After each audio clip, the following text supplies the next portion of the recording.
choose to remember you, not by how you hurt me, but by how you taught me to heal, not by how you left me,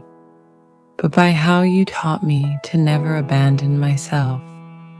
not by how you broke me,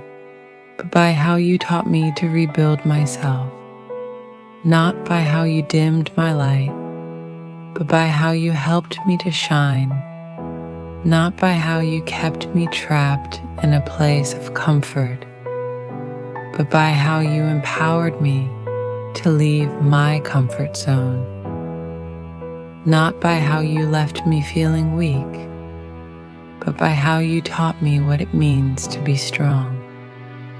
not by how you tried to control me, but by how you taught me to be free, not by who you told me who I was, but by how you taught me to define myself. And above all, I choose to remember you, not by how you were unable to love me, but by how you taught me to love myself.